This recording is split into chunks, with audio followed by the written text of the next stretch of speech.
Blood bank का हम जो लाइसेंस है वो कैंसिल करने जा रहे हैं। उनको नोटिस दे रहे हैं कैंसिल करने का। उसको नोटिस दिया जा चुका है 24/11/17 को नोटिस हमने दे दिया ऑलरेडी। डिफरेंट स्टेजेस पर डिफरेंट हैं, उसमें हमारी रिपोर्ट में आगे हुए सारे। ह्यूज प्रॉफिट मार्जिन्स मैंने बता ही दिया कि ये जेनरिक यूज़ कर सकते थे, इन्होंने नहीं किया है। एक वो इंजेक्शन था जो 2 बार लगाया, एक बार महंगा एक बार सस्ता। Meropenem for example, meropenem injection was administered जो कि क्या कॉस्ट थी?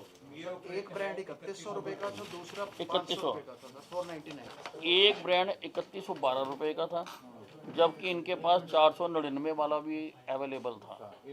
और दोनों का नहीं, वो भी एक बार लगाया लेकिन ज़्यादा बार 3112 वाले लगाया। ओवरऑल जो दवाओं का प्रॉफिट मार्जिन है वो 108%, 108%, और कुछ कंज्यूमेबल्स का 1737% भी। इसमें अदर देन दिस भी एक इरेगुलरिटी पाई गई है कि जो हुडा से कंसेशनल जिन हॉस्पिटल्स ने लैंड दी हुई है, तो ईवीएस जो इकोनॉमिकली वीकर सेक्शन के पेशेंट होते हैं उनको 20% ऑफ आईपीडी जो है देनी होती है, वो ये पूरी नहीं दे रहे हैं। उसके लिए एक कमेटी बनी हुई है हुडा की, उसको हम लिख रहे हैं कि इनके खिलाफ़ कार्रवाई की जाए, क्योंकि इन्होंने जो एमओयू है उसका उल्लंघन किया है। एमओयू जो हमारा इनके साथ और भी हॉस्पिटल्स हैं, हम सभी का लिख रहे हैं, इन्होंने एमओयू साइन किया है एंड वी विल लाइक कि उसके मुताबिक जो भी कार्रवाई होती है, अगर इनकी लीज कैंसिल होती है तो लीज भी कैंसिल की जाए। अगर उसमें कमेटी विल सी कि क्या इसमें हो सकता है। इसमें जो कंसेंट फॉर्म है, जो बच्ची के माता पिता हैं वो कहते हैं कि ये हमारे पास ये फॉर्म भी है उसका कि ये हमारे साइन उन्होंने फोर्स किए हैं फोर्टिस हॉस्पिटल में। हाँ जी, फोर्स किए हैं। हाँ जी, जो कंसेंट फॉर्म होता है उसके ऊपर एक के ऊपर तो मानते हैं कि हमारे साइन हैं, लेकिन बाकी जो कंसेंट फॉर्म है उन डिफरेंट ओकेजन्स उस पर हमारे सिग्नेचर नहीं है, ये फोर्स सिग्नेचर हैं। ये बच्ची के माँ बाप ने आरोप लगाया है कि ये हमारे फोर्स। लेकिन जब हम इंक्वायरी करने गए हैं, अगर और पॉइंट्स आते हैं तो वो भी हमने उनको ध्यान में रखा। इस हॉस्पिटल में जो आध्या सिंह की 14 तारीख को डेथ हुई थी और जिसमें ओवर चार्जिंग का आरोप लगाया गया था, हमने 21/11/2017 को एक 3 मेंबरी कमेटी कंस्टिट्यूट की थी इंक्वायर करने के लिए, जिसमें 3 डॉक्टर थे। डॉक्टर राजीव वडेरा जो ADGHS हैं, एडिशनल DG हैं हमारे, इनकी रहनुमाई में कमेटी कंस्टिट्यूट की थी। दूसरे डॉक्टर थे डॉक्टर आदित्य चौधरी, DHS हैं, डायरेक्टर हैं वो भी, और तीसरे थे डॉक्टर BK रजोरा जो CMO गुड़गांव के हैं। इसके अतिरिक्त इसमें DC के रिप्रेजेंटेटिव डॉक्टर चिनार जो चहल हैं HCS, उनको भी शामिल किया गया था। इसमें स्पेशलाइज गाइडेंस के लिए 2 पेडियाट्रिक जो सर्जन हैं, एक from PGIMS Rohtak Geeta Gathwala and other from medical college Nuh doctor Mahasingh, ये भी इसमें एसोसिएटेड किए गए थे। जो स्टेट ड्रग कंट्रोलर है और जो DCO है गुड़गांव, उनको भी इसमें शामिल किया गया था, और accountant of civil surgeon Gurgaon और डिस्ट्रिक्ट अटॉर्नी गुड़गांव, इनको भी इसमें शामिल किया गया था लीगल एंगल जानने के लिए। और कमेटी ने 23/11/2017 से अपनी वहाँ पर जांच की, और इसमें जो तथ्य सामने आए हैं, जो ये बच्ची वैसे इसको जब डेंगू रिपोर्ट हुआ था तो दिल्ली के द्वारका में रोकलैंड हॉस्पिटल में ये पहले एडमिट हुई थी। उसके बाद ये patient was diagnosed as dengue shock syndrome, not mere dengue fever ये डायग्नोज हुआ था। और उसके बाद ये 31 तारीख को ये फोर्टिस अस्पताल में इसमें आ गई। इसमें बहुत इरेगुलरिटीज़ हैं, अनएथिकल है, और जो प्रोटोकॉल हैं डायग्नोसिस के और मेडिकल ड्यूटीज़ के वो अडॉप्ट नहीं किए गए। जो बच्ची की डेथ हुई है वो हुई है by not adopting the LAMA protocol, leave against medical advice. बच्ची जो थी वेंटिलेटर पर थी, लेकिन एम्बुलेंस जो थी एक ऑर्डिनरी एम्बुलेंस में उसको डाल दिया गया, वेंटिलेटर विड्रा कर लिया गया, और एम्बू बैग भी उसमें प्रोवाइड नहीं कराया गया, जो उस बच्ची की डेथ का काज बना है, which is a very serious irregularity कि आप प्रोटोकॉल को आप अडॉप्ट नहीं कर रहे हैं। प्रोटोकॉल ये कहता है, जो IMA का प्रोटोकॉल है वो ये कहता है कि अगर कोई पेशेंट मेडिकल एडवाइस के अगेंस्ट डिस्चार्ज होता है तो उसको सिमिलर कंडीशन में दूसरे अस्पताल में ट्रांसफ़र करने की व्यवस्था की जानी चाहिए। मे बी हॉस्पिटल करे या हॉस्पिटल एडवाइस करे, लेकिन जिस एम्बुलेंस में इसको ले जाया गया उस एम्बुलेंस में कोई भी सुविधा नहीं थी। एक्चुअली तो ये ALS एम्बुलेंस में जाना चाहिए था, एडवांस लाइफ सपोर्ट सिस्टम में, लेकिन इसको BLS एम्बुलेंस प्रोवाइड करवाई गई वहाँ पर, जिसमें कि ऐसी कोई भी सुविधाएं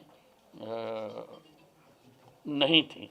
negligence, lapse, unethical and unlawful act on the part of team of doctors of Fortis Hospital when the patient was shifted from ICU to ambulance। तो इसके लिए जो है हम एक्शन, हम जो मेडिकल काउंसिल ऑफ इंडिया है उसको लिख रहे हैं कि इनके खिलाफ एक्शन किया जाए, और हम provision of Indian penal code की नेग्लिजेंस के कारण डेथ होना, इसके तहत हम इस हॉस्पिटल के खिलाफ FIR भी दर्ज कराने जा रहे हैं कि इन्होंने जो नेग्लिजेंस की है जिसकी वजह से इस बच्ची की डेथ हुई है।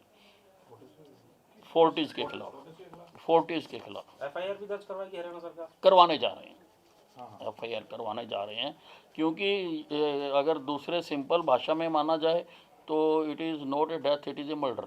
जब आप एक एडवांस लाइफ सपोर्ट सिस्टम के ऊपर इतने दिनों से बच्ची है और आप उसका एकदम विड्रा कर देते हैं, मरीज़ को तो नहीं मालूम, मरीज़ के पेरेंट्स को नहीं मालूम कि इसके क्या अंजाम होंगे, लेकिन you are a doctor, you must know कि इसका हटाने का मतलब है सडन डेथ। तो मर्डर कह रहे हो या काजिंग डेथ बाय नेग्लिजेंस कह रहे हो? मैं सिंपल भाषा में उसको वो कहा जाएगा, but it is causing death by negligence. Sir एक आपने कहा कि बच्ची को रॉकलैंड से लाया गया था सर, दर्ज करवाने जा रहे हैं। हाँ जी, मुकदमा जो है FIR जो दर्ज करवाने जा रही है हरियाणा सरकार, इसी धारा में करवाने जा रही है। हाँ जी, हाँ जी, हाँ जी, और भी पॉइंट्स हैं। लेट मी, बिल साहब आपने ऐसा कहा कि रॉकलैंड हॉस्पिटल से उसको फोर्टिस लाया गया था और वो एम्बुलेंस तो रॉकलैंड से आई होगी, इसमें नहीं, वो तब की बात नहीं कर रहे, जब फोर्टिस से डिस्चार्ज किया गया। फोर्टिस से डिस्चार्ज करने की बात हाँ, जब डिस्चार्ज किया गया तो उस वक्त ऑर्डिनरी एम्बुलेंस में कर दिया गया, उसमें कोई भी लाइफ सपोर्ट सिस्टम डिस्चार्ज या ट्रीटेड या क्यों नहीं होगा सी नहीं। लामा हम कह रहे हैं कि अगेंस्ट द एडवाइस एम्बुलेंस में फोर्टिस कहाँ भेजने के लिए एम्बुलेंस में लाई? किसी और हॉस्पिटल में लेके जा रहे थे वो। सर फोर्टिस के खिलाफ जो है मुकदमा वेट पेरेंट्स की कंप्लेंट पे दर्ज होगा यार वेट हमारी इंक्वायरी पे हाँ जी भाई साहब, लड़की के पेरेंट्स की जो भी उन्होंने कहना था उन्होंने हमारी कमेटी के सामने कह दिया। 2 बार देवर गिवन द अपॉर्चुनिटी और उन्होंने डिफरेंट बातें बताई हैं, उन सारी बातों को मद्देनजर रखते हुए ही ये सारी चीज़ें कंक्लूड की हैं। कहाँ ले जा रहे थे सर ये? रॉकलैंड वापस लेके जाना चाहते थे, परिवार लेके जाना चाहते हाँ वो दोबारा लेके जाना चाहते थे, may be due to cost, क्योंकि बिल ज़्यादा बन रहा था तो इस कारण से वो उसको वहाँ के खिलाफ जो एफआईआर होगी वो 302 में होगी या 304 में होगी? नहीं, ये हम अपने एलआर से पूरा ओपिनियन लेंगे, पर हमने we have decided that we will lodge an FIR against this Fortis hospital for medical negligence. LR का ओपिनियन आ गया कि आना है? नहीं लेंगे, अभी रिपोर्ट अभी ये मुझे आपने सबमिट हुई है, रिकमेंडेशन की है? हमने कर दी है ये रिपोर्ट। ये तो पुलिस कार्रवाई रही, अभी फौरी तौर पर क्या कार्रवाई कर रहे हैं? दूसरा जो चार्ज है इनके खिलाफ, जो एपिडेमिक एक्ट के तहत जो ये डेंगू जैसी बीमारियां होती हैं वो सिविल हॉस्पिटल को इन्फॉर्म करनी होती हैं। तो इन्होंने जो नोटिफाइबल डिजीज़ हैं, it was not notified by the FMRI to the concern local authorities, इन्होंने उसको नहीं बताया। उसका भी ये काफ़ी सीरियस इसको माना जाता है, और हमारे सीएमओ ने उनको इसका नोटिस दे दिया है, और ये ना बताने में भी 1 महीने से लेके 6 महीने तक की सज़ा है, और 200 रुपये से लेके 1000 रुपये तक का जुर्माना है। ये नोटिस हमने इनको दे दिया है। तीसरा है ओवर चार्जिंग ऑफ प्लेटलेट्स। वैसे तो हर चीज़ में ओवर चार्जिंग हुई है, कॉस्टली मेडिसिन यूज़ की गई हैं जबकि उनके सब्स्टिट्यूट अवेलेबल थे। और जो आईएमए कहती है, आईएमए ये कहती है, as per regulation 1.5 of Indian Medical Council professional conduct and ethics regulation 2002, the duty and responsibility of a physician includes use of generic name of drugs, जो कि इसमें नहीं की गई हैं। इसमें महंगी दवाइयाँ दी गई हैं, उनके सस्ती दवाइयाँ अवेलेबल थी वहाँ पर, लेकिन इन्होंने सस्ती मेडिसिन्स नहीं दी हैं। और प्लेटलेट्स में भी इन्होंने ओवर चार्जिंग की है। 25 बार प्लेटलेट्स चढ़ाए गए हैं, जिसमें 17 बार तो 400 रुपये यूनिट इन्होंने चार्ज किए हैं, और 8 बार 2000 रुपये पर यूनिट चार्ज